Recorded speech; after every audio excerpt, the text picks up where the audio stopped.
Really excited about our conversation. Likewise, good to see you again, Katie. And it's funny because we both interviewed each other, so neither of us is going to be the interviewer. We're both going to contribute on this. So we decided our topic would be around yearly reflection and review. What were some of the first things that you thought about as we were putting together this topic?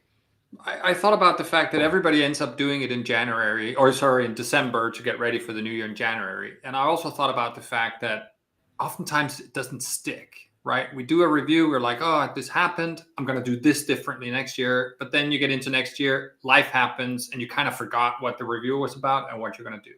So I was hoping that some of the things that you'll also share with us is, how do you actually implement the things that you've sort of reviewed and want to do differently or do more of in the new year? Yeah, I think that's a really good point. And as I was super inspired about the theme, I did my whole yearly review this morning. And what I found is it really helps to see some of the patterns throughout the year. Mm-hmm.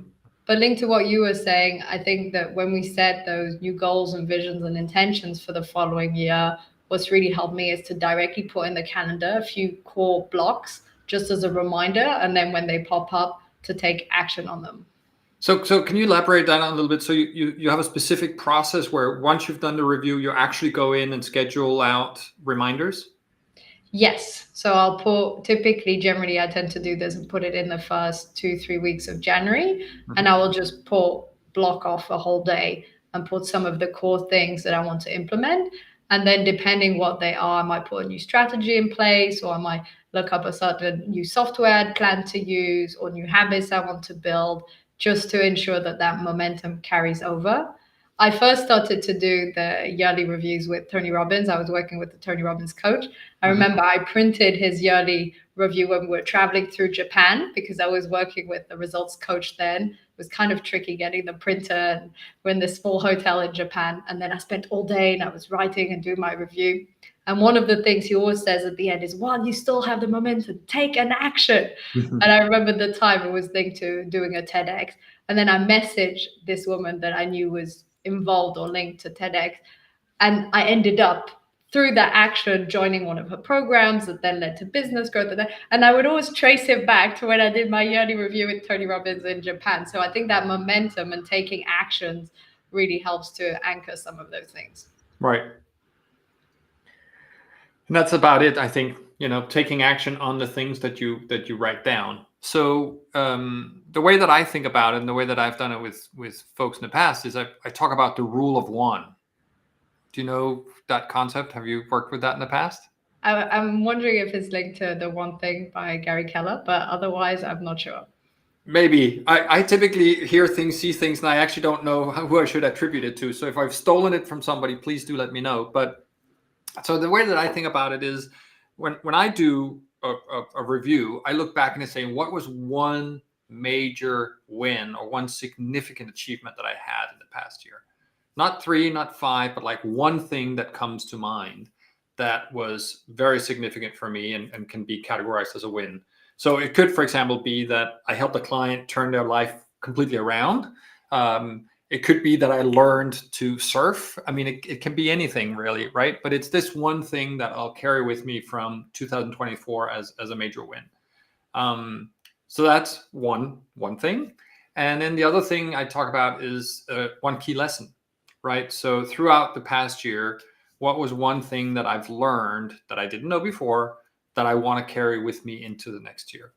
And I mentioned surfing before. It's more on a personal level, right? So did I actually learn how to not care so much about what other people think about me? I wrote about that today, and so that could be a thing.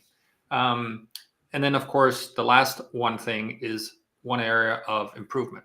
So what is one thing where I didn't live up to my ambitions this year, my expectations of myself this year, that I want to try and improve next year? So that's the rule of one major achievement, one key lesson, and one area for improvement.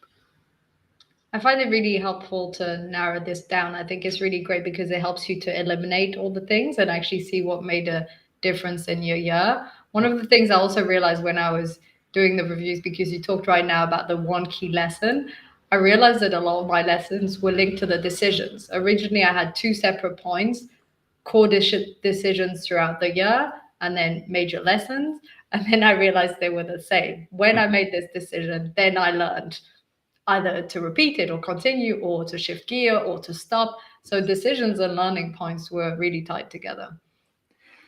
So if we are to help the people who are watching this and will be watching this, what is one thing that they can do today, tomorrow, the next day to get started on their yearly review? What would you recommend they do? I started my yearly review with the timeline overview, and I found it so helpful. What I did was I put down each month, and for each month I wrote 2, 3 key sentences. Maybe it was if I traveled that month, maybe it was some of the major work project, maybe some personal traveling or personal connections or friends visiting, or when I joined this running club, for instance. And what happened was when I had this whole timeline overview, I started to see patterns, especially patterns in my momentum, like when my momentum picked up and then when I hit a bit of a halt. And if I was more traveling and maybe lost a bit of momentum on LinkedIn, for instance, or when I was really full on business. And I just saw the whole year with really clear patterns throughout. So I found that the timeline overview, it's a really great moment to appreciate and show gratitude for some of the achievements, like you said, that one great achievement, but also to better understand maybe if there are some goals that you haven't reached or some goals that you haven't progressed on as much. See, okay, but what happened throughout the year? When did you forget about it? When did you stop prioritizing? Or the opposite, when did you gain momentum and really start to prioritize, and what did you do? So I think that really nice yearly overview is super helpful. So I suspect that you are more organized and focused, hence your business, than most people, right? Certainly than me. And so I'm thinking, well, what if I don't remember what happened in February, right? Or so sort of add on to what you're talking about. I don't think there's any shame in, for example, going back to your calendar and be like, all right, what actually happened in February? Oh, I went skiing with my son, or I did this thing. Oh yeah, I spoke to that person because we had our first video call or whatever. So that certainly helps me. I need to go back because I otherwise wouldn't remember. And then putting it down on a timeline. Yes, that happens in these months. You mentioned, when weren't I doing something as much because I was traveling? I happen to know that you've had your friend visiting these last few days. And so you've skimped a little bit on sharing on LinkedIn. Are those things that we, how do we decide what is big enough to put on the timeline versus what is not? How would you kind of make that distinction? I did that quite intuitively. And to come back to what you were saying, I definitely use my calendar and I write everything on my calendar. That really helped. And for people who don't use the calendar as much, then going through photos can be useful, or through social media. For me, everything is on my calendar. I think this sort of micro and macro, what's really worth it, is so subjective. It can be a bit tricky. So we need to decide what were some major events. So for example, here my friend visiting, I would definitely put that down as a highlight, and that was 5 days, and that was a big part of my December in my mind. But it depends. We see things differently. So it was a big mix of business, personal, travel, but all within 3, 4 lines, quite condensed. I think it was, for me, if I zoom out and look at the month, and which I was doing by my calendar, what really stands out? Mm-hmm. What was impactful? What was different? What shifted my energy quite a lot? And we can't write down everything. Right. Another way to get it organized, or to think about it, is sort of, here comes another idea. Tell me if I stole it from somebody, but it's basically the 5 dimensions of well-being, right? So when we think about our lives, at least when I think about my life, I try to organize it into like the physical life. So did I maintain my energy through exercise, nutrition? Did I take care of my physical body? Did I get the sleep that I needed? How's that been throughout the year?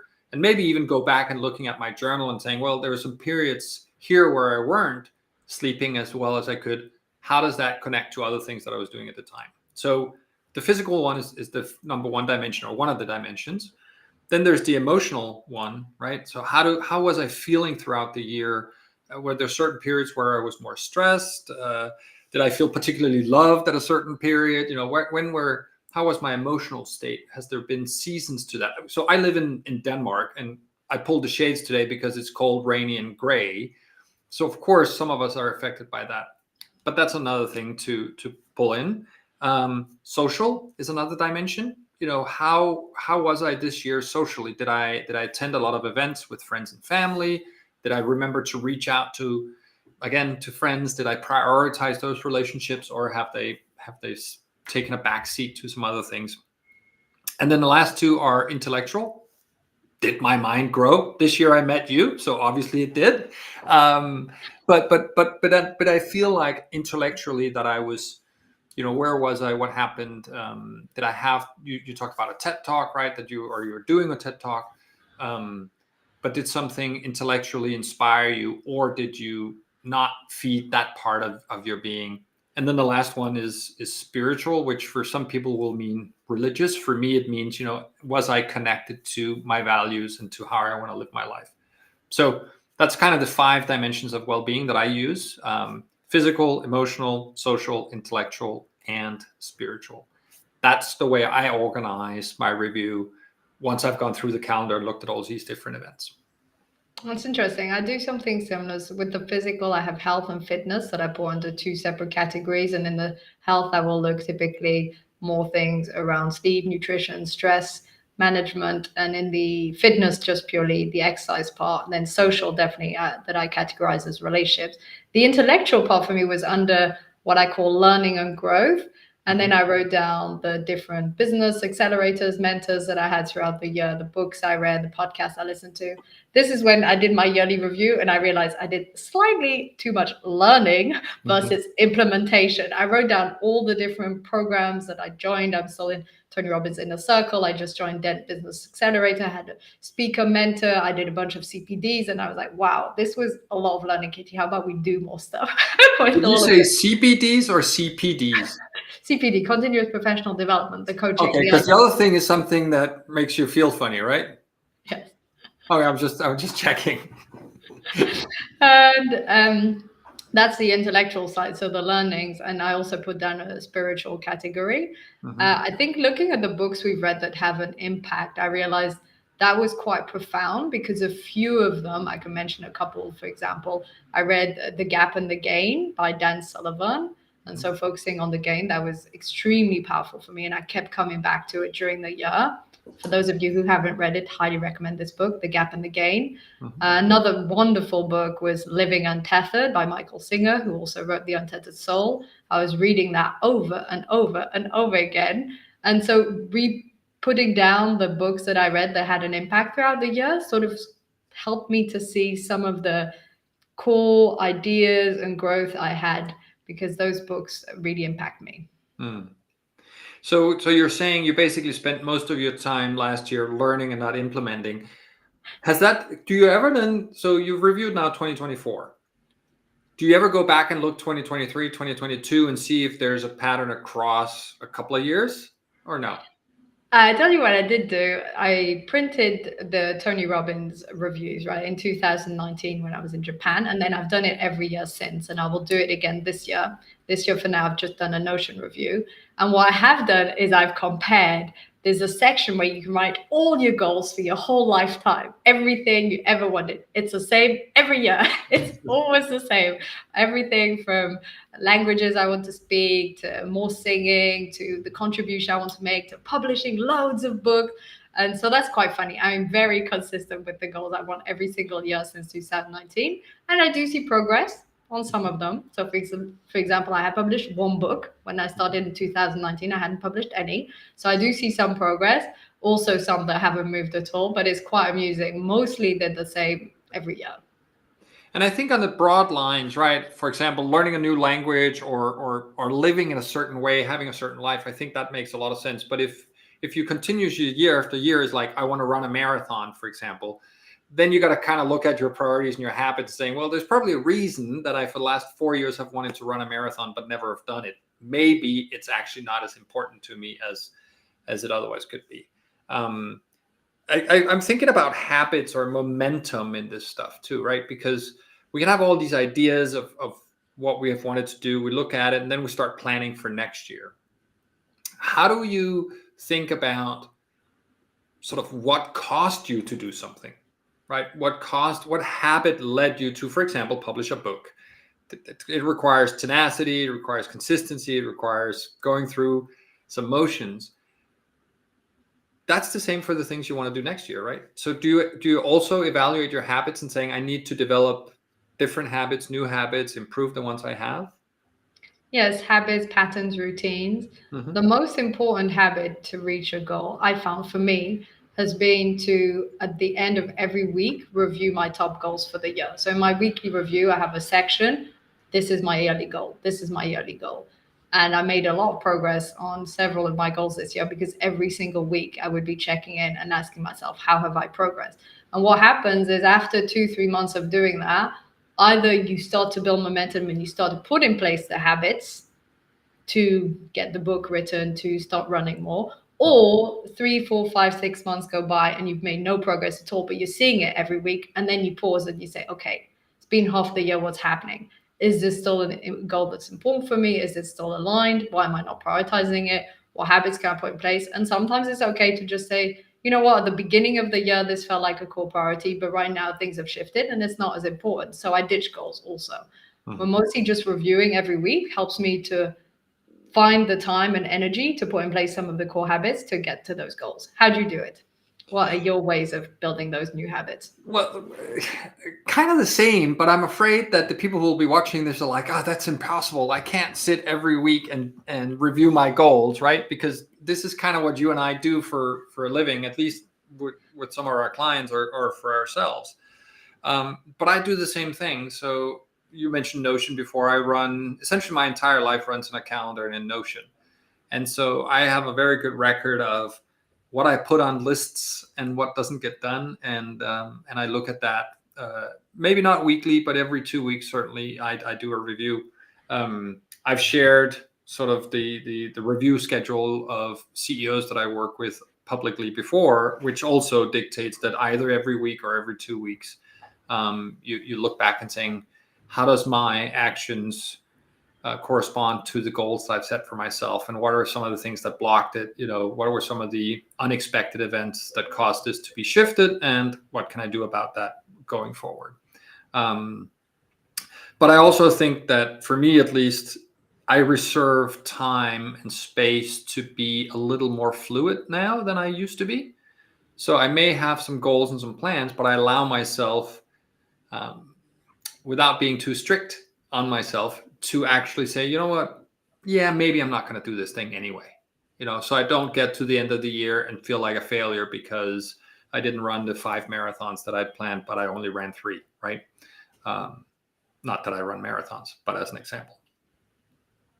Yes, I think flexibility helps a lot. And I also feel there's a big difference between the should goals and the goals that we generally want. So I think sometimes we put down goals, and I've definitely done this even more in business, I think, than in personal life. I feel like this is a goal or project I should have. It looks good. It suits my progress and development. And then some way through the year, I'm like, actually, I'm not that excited about it. I don't actually want to do this. So I think being very mindful of why we're setting those goals or vision in the first place, what's so important about it to us, why does it matter, what are we hoping to get out of achieving this goal, what progress are we trying to see, is it for our own well-being, fulfillment, is it for greater contribution, but what is the idea behind the goal, not just so it's a tick box and it looks good on paper. I think that's very important. A year is also a long time, right? I mean, so and I think that will be super helpful if we're sort of switching into what is your planning for 2025 process, right? So how many goals should you have for the year, quote unquote, right? Versus how many for half year, the quarter, for the week. In my mind, or at least I encourage people to limit them to like 3 major goals for the year. Because otherwise it becomes difficult to prioritize, and there are not that many things that can be that important that you should dedicate the next 12 months to it.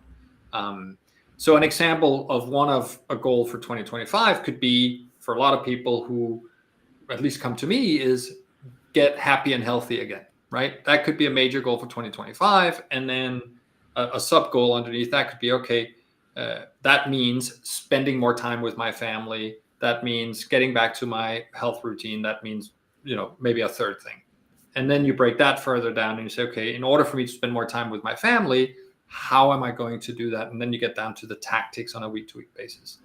So that's how I think about the strategic planning when I work with clients for 2025. Do you do something similar, or do you probably have a more sophisticated process, I suspect?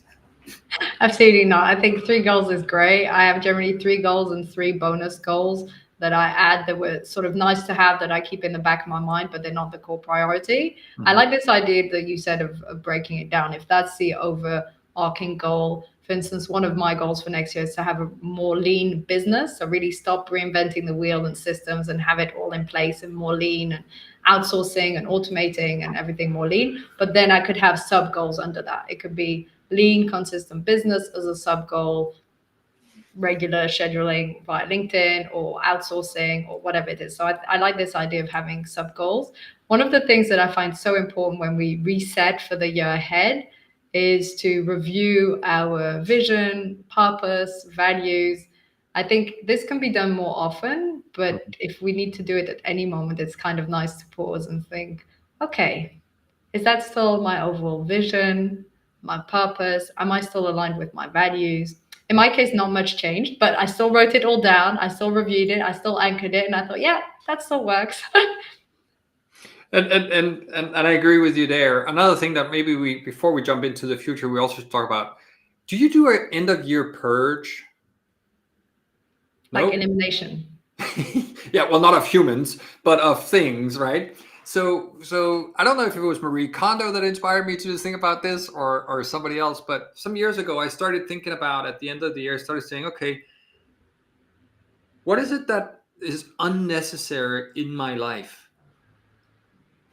Physically unnecessary. So I live in a house, right? I have an attic, I have a garage. As you can imagine, I have a bunch of stuff that I really don't need. So that's the physical stuff. I go through and I actually throw out or donate or find some way to discard of stuff that I don't need on the physical side. I do the same thing digitally, right? So I go through all my file structure and be like, okay, I've saved these documents, this PDF about this topic from 15 years ago. I probably don't need that anymore. So I try to do a digital one. I do a sort of, you talked about relationships before. I honestly also do that. I look at what were the relationships that this year sort of have ran their course. I've spent energy on people or energy on situations that I don't want to do next year. So I'm kind of just going to park that on the side. And so that's the year-end purge. I kind of go through the different areas of life, the different 5 stages of well-being, as I mentioned, and I decide what am I not going to take into next year. I do this quite regularly. And as I did my timeline and my review, and also thought the different programs I was part of, or the different clients I worked with, or projects I did, I also realized the ones that I felt were the most impactful and I enjoyed more. But I think writing it down is quite nice. And during the year, I do this quite often. At the end of the month, generally, I think, what time could I have spent differently? What were some activities that didn't really add much to my life or my work? And same with relationships. I think I do it quite intuitively. I think after a while, when we want to live more intentionally and lead our life more intentionally, we automatically have this inner compass of this feels aligned and this doesn't. And when it doesn't, we just slowly walk away and focus more on what's most aligned. So how do you feel about 2024? What score would you give yourself on living the intentional life that you set out to do when you started the year? I was very intentional, I'd say, this year. I'd say on intentionality very high.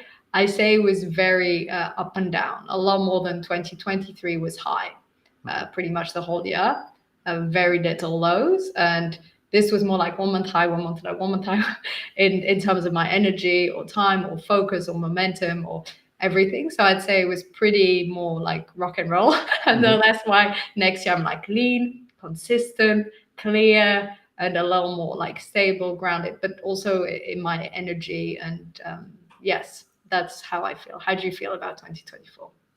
So my 2024 is a year that I look forward to ending, because I ended up having a year where I finished 2023 incredibly strong. I made some changes back then and decided to do something else for 2024. and then I just couldn't get out of the gate.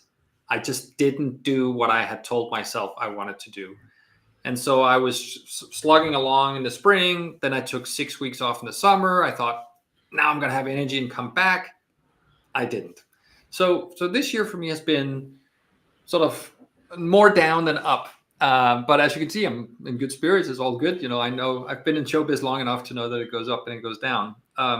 So as I think about next year, I think about simplification also. I think about, a little bit to your point about intentionality, I'm like, I'm not going to be doing all the things I tried to do or wanted to do when I started this year and then didn't do. Because the reason I didn't do it was paralysis, not by analysis, but paralysis because of complication.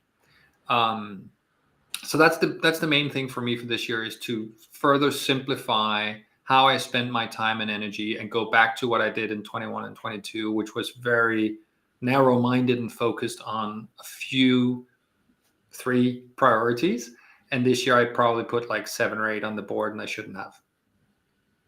Very similar to my perspective. I also put down as one of the core themes very clear focus and trusting the process, because I also realized with my rock and roll this year, I was also constantly changing strategies. Let me work with companies, let me work with business owners, let me do more through speaking, let me go on writing. And as I reviewed the whole year, I was changing every 5 minutes. It didn't feel like it, but I was. So I think this idea of more clear focus, more lean, and clear trust, I think is very helpful. Right. So Katie, we're going to be a little bit cognizant of time, I think. What is something that we should leave the audience with as they think about doing their review and their plan for next year? What's a simple tip we can give them? The way I broke it down was under 3 R's: review, reflect, and reset. And when you review, you can go through both the business and the personal, the core goals, things like finance, goals, team performance. And then in the reflection, maybe we'll look a bit more at the personal things, like you said, the 5 areas of well-being, for example, and look a bit more how our energy was throughout the year, how we spent our time. And then in the reset, that's where we review the vision, the purpose, the values, and also set goals for the year ahead. And maybe think of some of those habits that can help us to achieve those goals. I think those 3 R's are really helpful when we do a yearly review and set the pace for the next year.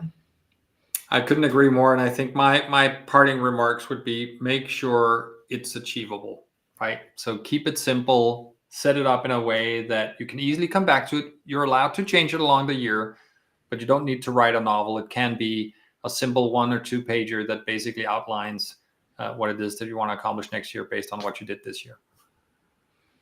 Amazing. So great to be here with you, Peter. And if anyone has any comments, feel free to write. We'll be checking the comments after the live has ended, so we will answer you afterwards.